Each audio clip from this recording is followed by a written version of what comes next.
Good morning student. Nirmal TT college की online classes में मैं अंजू भारद्वाज आपका हार्दिक अभिनंदन करती हूँ। बच्चों, इससे पहले हमने आपको सबसे पहले अब मेथड चल रहे हैं हमारे पाठ्यक्रम में विषयों की समझ। इकाई कौन सी? सेकंड। इकाई सेकंड की में चल रहा हमारा मेथड। सामाजिक विज्ञान के अंतर्गत हम आपको व्याख्यान विधि पढ़ा चुके, प्रोजेक्ट विधि पढ़ा चुके, पर्यवेक्षित विधि पढ़ा चुके। उसके बाद आज आपको पढ़ाएंगे कहानी पद्धति अर्थात स्टोरी मेथड। स्टोरी मेथड के माध्यम से हम बच्चों का किस प्रकार से अधिगम करवा सकते हैं, स्टोरी मेथड के अनुसार किस प्रकार से बालक मेथड करवा सकते। कहानी पद्धति का आशय विद्यार्थियों को विषय वस्तु का ज्ञान कहानी के द्वारा करवाना, अर्थात बच्चों का ज्ञान कहानी के द्वारा किया जा सकता है। इसके द्वारा हम कैसे कर सकते हैं? ये कहानी पद्धति केवल प्राथमिक और पूर्व प्राथमिक वाले बच्चों के लिए ही लेवल की है। कहानी बड़े बालकों के लिए आप कहानी पद्धति का यूज नहीं कर सकते। हाँ, प्राथमिक कक्षाओं के लिए कहानी पद्धति बहुत ही शानदार है, जिससे बच्चे में क्या रुचि जागृत होगी, पढ़ने के लिए उत्साह होगा, मोटिवेट होंगे, स्कूल आने के लिए वो उत्साहित होंगे। जो बालक स्कूल जाने में आनाकानी करते हैं ना और कोताही बरतते हैं, नहीं हमें स्कूल नहीं जाना, घर में शुरू में उनको आदत लग जाती है रोने की, तो बच्चे क्या करते हैं? स्कूल नहीं जाते हैं। तो स्कूल जाने में ये सबसे अच्छी सहायक विधि है। कौन सी? मेथड विधि। इसमें हम बच्चों को प्राथमिक और पूर्व प्राथमिक, इसमें सामाजिक, ऐतिहासिक, सांस्कृतिक, पर्यावरणिक, उसके हिसाब से हम बच्चों का इसमें अध्ययन अध्यापन करवा सकते हैं। सबसे पहले बालकों को, जैसे आप घर में देखा होगा, छोटे छोटे बच्चे हैं हमारे घर में, तो हमारी जो दादी माएँ होती हैं, छोटे बच्चों को का कहानी क्यों लगाव होता है दादा दादी के प्रति, बच्चों के प्रति। वो जो माँ बाप होते हैं, उनके पेरेंट्स होते हैं, वो तो हमेशा उनको डांटते रहते हैं, ऐसा मत कर, उधर मत जा, इधर मत जा, ये काम कर, पढ़ाई कर, ये कर। तो जो दादा दादी होते हैं वो उनको प्यार से टैकल करते हैं और लाड करते हैं उनको, फिर सुनाते हैं, आजा मैं तेरे को कहानी सुनाती हूँ। नाना नानी दादा दादी कहानी के द्वारा बच्चों को, तो बच्चों में उनके प्रति लगाव रहता है, रुचि जागृत होती है। तो पहले परियों की कहानी, राजा महाराजाओं की कहानी, बहुत सारी हास्य संबंधित भी कहानी, इस कहानी के माध्यम से हम बच्चों का अच्छे से अध्ययन करवा सकते हैं और बच्चों की इसमें रुचि भी जागृत हो जाती है। इसमें बच्चों को अपने विषय वस्तु का, मतलब अपने आसपास के माहौल का, हमारे देश की संस्कृति का, उनका रहन सहन, खान पान, बोलने का, वो सारी चीज़ें कहानी पद्धति के माध्यम से हम समझा सकते हैं। बालकों को कोई ऐसी उत्साहवर्धक कहानी सुनाइए, पहले तो कोई रुचिकर कहानी सुनाइए आप बालकों को, जिससे बालक में क्या हो, इंटरेस्ट पैदा हो कि हम स्कूल जाएंगे, स्कूल में जाके आपको, जैसे बच्चों को लुभाते हैं ना, छोटे छोटे बालक जो शुरू में आते हैं तो उनको टॉफ़ी देते हैं, वो फिर धीरे धीरे आना क्यों चालू कर देते हैं, क्योंकि स्कूल जाएंगे हमें टॉफ़ी मिलेगी, हमें बिस्किट मिलेगा, तो धीरे तो उनको ये टॉफ़ी बिस्कुट के लोभ में तो वो आ जाते हैं, फिर धीरे उन पढ़ाई करते हैं, फिर पढ़ाई में ही अगर उनको ज़्यादा प्रेशर लग जाता है तो उसको हम कहानी के द्वारा बच्चों को आसानी से समझा सकते हैं। आपने ऐसे छोटे बच्चे को या घर में आपको दिखाया होगा ना, चिड़ियों वाली कहानी, पूरा पश्चिम उत्तर दक्षिण देख लिया हमने, जग सारा अपना घर है सबसे प्यार, तो ये भी कहानी के माध्यम से हो जाती है। इसमें भी बालक ये सोच लेता है, हाँ हम घूमने जाते हैं, बच्चे जिद करते हैं कि हमें घूमने जाना है, घूमने जाना है, बच्चे इतना थक जाते हैं, आ जाते हैं, फिर घर आके भी यूँ कहते हैं कि नहीं हमें घूमने नहीं जाना, हम तो बहुत थक गए। एंजॉय भी करते हैं पर थक भी जाते हैं, कहीं ऐसी जगह पहुंच जाते हैं बच्चों का जहाँ पर रुचि तो करते हैं पर वो थकान हो जाती है बच्चों को तब वो सारी चीज़ें हमें याद आती है कि देख लिया हमने जग सारा, सबसे अच्छा अपना घर। तो उस वो कहानी ये बुजुर्गों ने ही तो बनाई है हमारी ने, पूरा पश्चिम उत्तर दक्षिण, वो सारी इस मेथड के माध्यम से कहानी जो पद्धति है उसके द्वारा हम बच्चों के ज्ञान को अग्रेसित कर सकते हैं।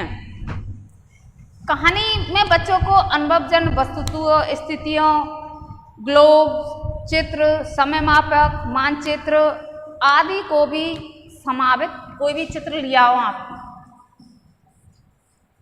पहले छोटे बच्चे हैं तो छोटे बच्चों को जैसे ज़्यादातर फ्रूट्स है, गाय है, और भी जो स्थिति है उनका है। फिर धीरे धीरे थोड़े बड़े हो गए तो महापुरुष हैं, उनकी महापुरुष हैं। फिर हमारे जो इतिहास प्रसिद्ध जो हुए हैं उनकी कहानी।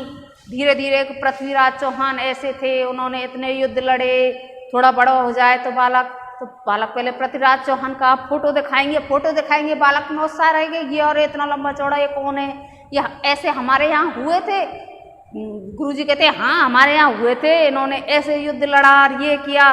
झांसी की रानी की कविता सुना के, बालक कहानी के माध्यम से, झांसी की रानी थी, उन्होंने अपने बच्चे को पीठ पे लेकर और से लड़ाई की थी। तो बालकों में ओज, जैसे हम ओज भरी आवाज में सुनाएंगे, ओज के तरह से उनको बच्चों को सुनाएंगे, तो बालक में अपनी संस्कृति के प्रति और हमारे देश में जो विभूतियाँ उत्पन्न हुई है उनके प्रति जागृत होगी और बालक पढ़ने के लिए उत्साहित होगा। कौश में कहानी के द्वारा, इससे उनके कल्पना में साकार हो सके, वे मानव और प्रकृति के अद्भुत रूप को पहचान कर अपने जीवन को उससे समायोजित कर लेंगे।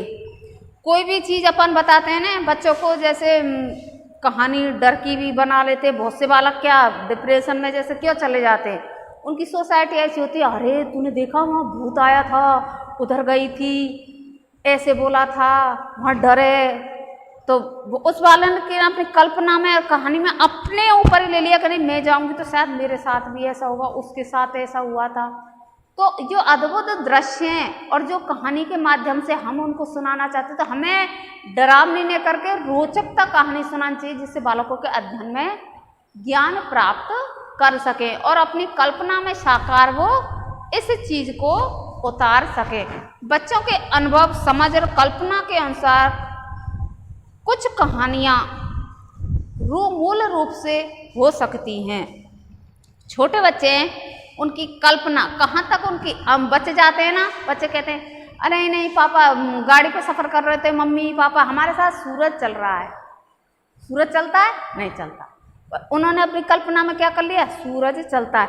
बच्चे को लोरी सुनाएंगे चंदा मामा दूर के, तो लोरी के माध्यम से भी कहानी के रूप में चंदा आया था, उसमें ग्रहण क्यों लगा, उसमें इतने, कोई कहता पहाड़ है, कोई कहता पेड़ है, इसमें एक बूढ़ी दादी है, इसमें एक सूत कात रही है। बहुत सारी कहानी के माध्यम चंदा सूरज की बहुत कहानियाँ सुना देते हैं बच्चों को, और बच्चों को इसमें क्या आता है, इंटरेस्ट आता है, बहुत इंटरेस्ट आता है। जो इंटरेस्ट वो चंद्रमा के प्रति भी ललक, हाँ ऐसा होता है चंद्रमा, ऐसा हुआ था चंद्रमा में। जंगली पशु पक्षियों के, शेर जंगल का राजा है, सारे लोग, सारे जंगल के जानवर उससे डरते हैं, वो राजा कहलाता है। तो बच्चों को अरे शेर, तुम्हें भी शेर की तरह रहना चाहिए, तुम्हें भी जंगल के राजा के, तो उनमें उस जंगली जानवरों के प्रति और जो हमारी प्राकृतिक वस्तु है, सूरज चांद सितारे, उनके भी प्रति अध्ययन करने के रुचि जागृत उत्पन्न हो। जितनी उम्र के बालक हैं उन उम्र के हिसाब से बालक की कहानी पद्धति के माध्यम से अध्ययन कराना विशेष रुचिकर होगा, जिससे हमारे पढ़ाई में बच्चों को अवरोधन और अपव्यय की स्थिति नहीं आएगी। बच्चे रेगुलरली स्कूल आना स्टार्ट हो जाएंगे। इसमें आगे और कहा गया है कि इसमें जैसे बहुत सारी और भी हैं, जैसे जैसे बच्चे बड़े हो जाएं, बड़े होंगे बच्चे थोड़े थोड़े, जैसे उसमें भूकंप कैसे हुआ, प्रलय, हमारी प्रकृति में प्रलय किस प्रकार से होती है, प्रलय हुई तब क्या हुआ, भूकंप के बाद भूकंप क्यों आता है, यात्रा करते तो यात्रा के समय जो होने वाली जो घटनाएं उनके बारे में, ये सारी चीज़ें बच्चों को कहानी के माध्यम से आसानी से हम समझा सकते हैं और बालकों को अच्छे से अध्ययन करवा सकते हैं। ऐतिहासिक एवं महान व्यक्तियों के जीवन की कहानियाँ, मैंने कहा ना, पृथ्वीराज चौहान ले लीजिए, महाराणा प्रताप ले लीजिए, कुंभा ले लीजिए, बहुत सारी जो चीज़ें वो हैं ऐतिहासिक जो हमारे व्यक्ति हुए हैं उनके बारे में आप बता सकते हैं उनको। ये हमारे महाराणा प्रताप थे, इनका जन्म ऐसे उदय सिंह इनके पिता थे, माँ जयवंताबाई। तो आप फोटो चित्र लगा करके बच्चे को आराम से समझा सकते हो कि ये महाराणा प्रताप हैं। इन्होंने इतनी युद्ध किए थे, परमार पद्धति के लिए जाने इन्होंने मुगलों की अधीनता स्वीकारने की। तो उनको मुगल की जगह पहले आप उनको मुगलों को भी समझाओगे, मुगल कौन थे, मुगल किससे कहते हैं, ये सारी चीज़ आप कहानी पद्धति से कहानी बनाकर उनको सुनाएं, जिससे उनको हमारे इतिहास से संबंधित बच्चों में ज्ञान प्राप्त करने की रुचि जागृत उत्पन्न हो। इन कहानियों में मानव जीवन और उन पर पड़ने वाले पर्यावरणीय प्रभाव का वर्णन अवश्य होने चाहिए। जो इन कहानियों को हम बच्चों को सुनाते हैं ना, तो हमारे जीवन पर मतलब मानव के जीवन पर क्या प्रभाव पड़ा, इसका निष्कर्ष उनको जरूर बताया जाना चाहिए कि इसने ये कार्य किया। तो आज जैसे इतिहास से हम संबंधित भी ले लेते हैं कि महात्मा गांधी हुए थे, उन्होंने हमारे देश को आज़ाद कराया था, इतने सारे आंदोलन किए थे, इससे हम आज आज़ादी की सांस घूम रहे हैं, आज़ादी से घूम रहे हैं, चारों तरफ हम खूब घूम फिर रहे हैं, खा पी रहे हैं, हम गुलामी की दास्ता में नहीं हैं। इन सब चीज़ों के हमारे ऊपर अर्थात मानव के ऊपर पड़ने वाले प्रभाव को बच्चों को कहानी के द्वारा समझाया जा सकता है। कुछ विद्वान ऐतिहासिक व्यक्तियों के जीवन पर आधारित कहानियों को प्रस्तुत कथा, जीवन कथा पता देते हैं। मतलब बहुत सारे जो इसमें जो कहानी पद्धति है ना, कहानी पद्धति और एक जीवन कथा विधि वैसे तो बिल्कुल डिफरेंट है। जैसे हम किसी की महाराणा प्रताप की पढ़ा रहे हैं तो वो जीवनी ने संबंधित हम कहानी के रूप में पढ़ा रहे थे। बहुत से लोग कहानी मेथड को क्या कहते थे, जीवन कथा विधि, जो बिल्कुल ही अलग कही गई है। अब इसमें कहानी पद्धति के लाभ क्या हैं, कहानी पद्धति के क्या क्या लाभ हैं, इसमें आएगा लाभ। नंबर 1 है, इसमें बालक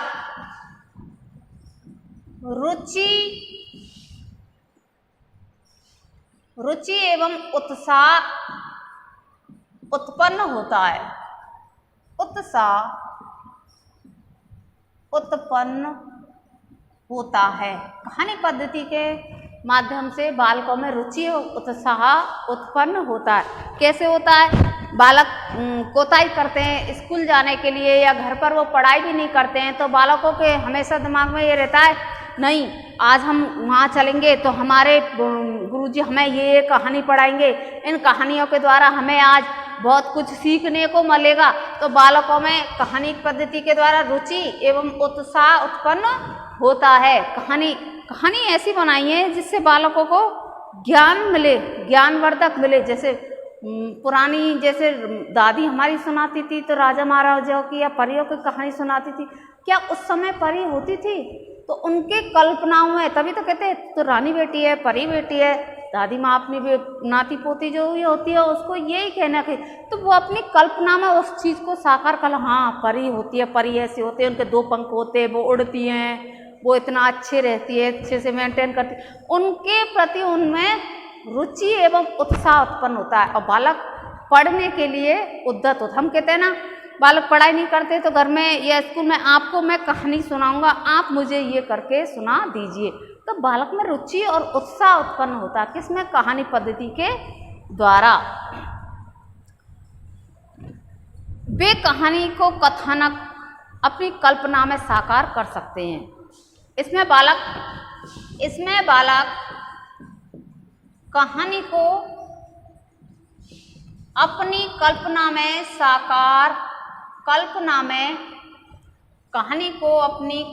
में साकार कर सकते हैं। साकार करते हैं, जी हाँ, कोई भी चीज़ होती है। ये तो चलो बच्चों की बात है, आप मूवी देखते हो या फिर आप कोई भी नाटक वगैरह कोई भी चीज़ देखते हो, जैसे टीवी पर दृश्य, लड़कियां अधिकांशतः ऐसी होती है, उनके प्रति आया हुआ जो दृश्य अगर वो थोड़ा संवेगशील हैं, संवेग उनमें ज़्यादा उत्पन्न होते हैं, तो ऐसा कोई दृश्य होगा ना तो तुरंत ऑटोमेटिकली क्या रोने लग जाएंगी।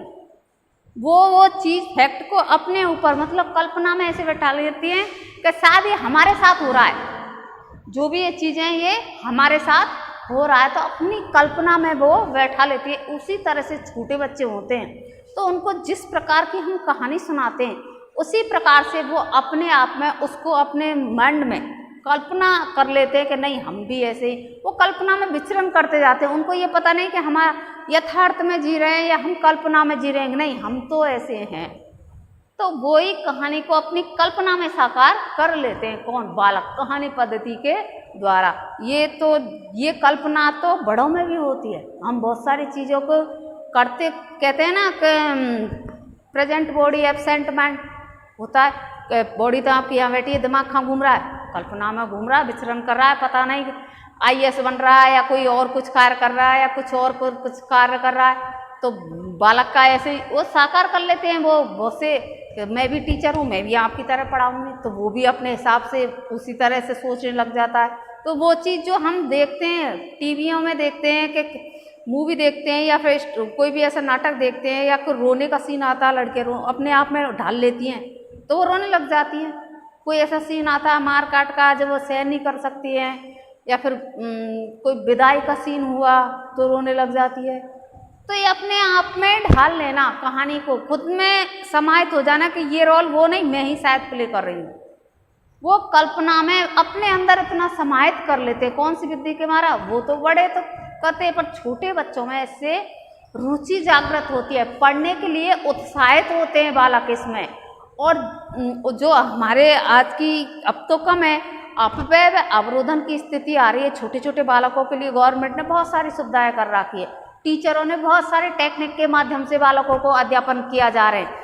अभी आपने वीडियो देखा होगा तो बालक को कैसे मल्टीप्लाई करते हैं। कोई तो डांस करवा के, मैंने आपको पहले भी बताया था कि डांस करवा के नहीं, उनको पहाड़े बुलाते हैं, 2 एकम 2 2 दूनी 4, फिर बैठ जाता है, फिर तीसरा खड़ा होता है। कोई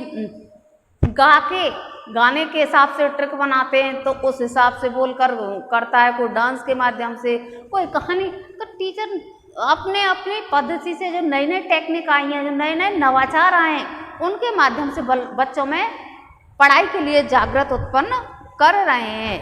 अगला जो इसमें है लाभ इसका, यह पद्धति मनोवैज्ञानिक है। यह जो पद्धति है, जी हाँ, यह पद्धति मनोवैज्ञानिक है। मनोवैज्ञानिक है, जी हाँ। बालक अपने मन पर सोच लेता है, जैसा वो गुरुजी कह रहे हैं या घर में कोई बुजुर्ग सुना रहा है उनको कहानी, तो वो मन के हिसाब से ढाल लेता है। उनको रुचि अच्छी लगती है, रुचि उत्पन्न होती है, बालकों को इंटरेस्ट आता है। तो जो बालक के प्रति हो रहा है वो मनोवैज्ञानिक है। बालकों को जबरदस्ती थोपा जाता है, वो मनोवैज्ञानिक है। तो यह मनोवैज्ञानिक है। क्यों मनोवैज्ञानिक है? इसमें रुचि के नियम के पालन के साथ साथ संज्ञानात्मक और भावात्मक उद्देश्यों की पूर्ति होती है। जी हाँ, मैंने बताया ना, रुचि के नियमों के साथ साथ, रुचि के नियमों के साथ साथ संज्ञानात्मक और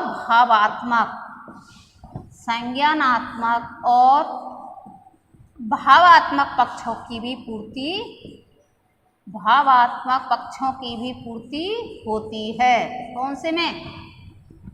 मनोवैज्ञानिक पद्धति के द्वारा रुचि के नियमों के साथ साथ संज्ञानात्मक और भावात्मक पक्षों की पूर्ति होती है। कैसे? मैंने बताया ना, बालकों को उसकी रुचि के अनुसार सारी चीज़ मिल रही है। कहानी मेथड के अनुसार बालकों को आप सब चीज़ सुना रहे हैं, तो उसकी वो ज्ञान, मतलब संज्ञान है ना, मानसिक ज्ञान, भावात्मक है ना, भावनाओं के। मैंने बताया ना कि बच्चे देखते हैं, वो बहुत सारे कार्टून भी देखते हैं। कार्टून में होते हैं वो कहानी, वो एक ऐसे कोई मोटू पतलू देखता है, कोई कुछ देखता है, कोई कुछ देखता है, पता नहीं जाने कितने सारे कहानी सी आती हैं उसमें। और उनको देखकर वो स्वयं में ऐसे लगते हैं कि हाँ ये रोल हमें प्ले कर रहे हैं। तो उनके मनोवैज्ञानिक होने से बच्चों का ज्ञान बढ़ता है। अरे ये करने से उसने वो मारा था, हम ये कार्य नहीं करें, गलत कार्य है, ये सही कार्य नहीं है, अगर गलत कार्य करेंगे तो हमारे साथ भी ऐसा होगा। तो मनोवैज्ञानिक है ये। रुचि उत्पन्न होगी तो संज्ञानात्मक और भावात्मक भाव उनके लिए उत्पन्न होंगे। बच्चा अगर देखेगा कि कार्य किस प्रकार से हो रहा है, भावात्मक पक्षों को बालक में इसमें वृद्धि हो गई। तो ये हो गए इसके लाभ, किसके? कहानी पद्धति के। अब इसमें लाभ के बाद हम आपको कहानी पद्धतियों की कमियां, जो चीज जहां लाभ होगा वहां तो कमी होगी, लाभ होगा तो कुछ कमी भी होंगी। अब कमी क्या है? कमी है नंबर 1, यह पद्धति केवल प्राथमिक कक्षाओं के लिए उपयोगी है। जी हाँ, ये हमने आपको पहले ही पढ़ा दिया था। यह पद्धति केवल प्राथमिक कक्षाओं के लिए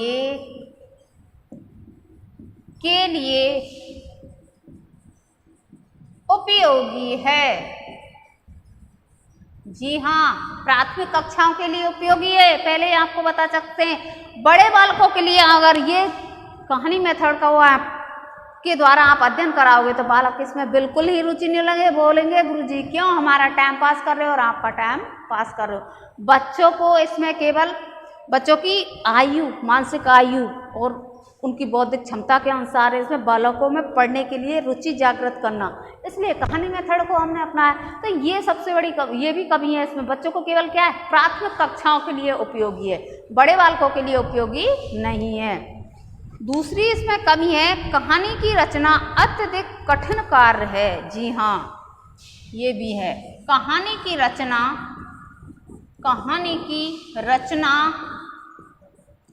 अत्यधिक कठिन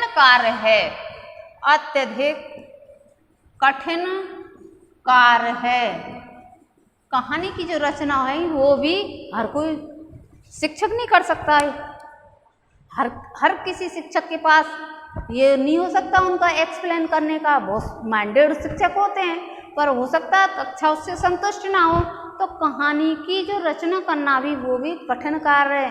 क्या अभी आप ब्लैक बोर्ड हो, ब्लैक बोर्ड कोई अगर बच्चा, ये व्हाइट बोर्ड है, ब्लैक बोर्ड है, स्टूल है, टेबल, इसको ही आप किसी मेथड के अनुसार इनको जो बिल्कुल ही सुनने वाला कर नहीं जानता, तो कहानी की रचना कैसे भी करके आप उनके दिमाग में घुसा देते हो। बालक में रुचि, रोता हुआ बालक होगा वो भी इंटरेस्ट लेने लग जाएगा, बालक में रुचि जागृत होगी।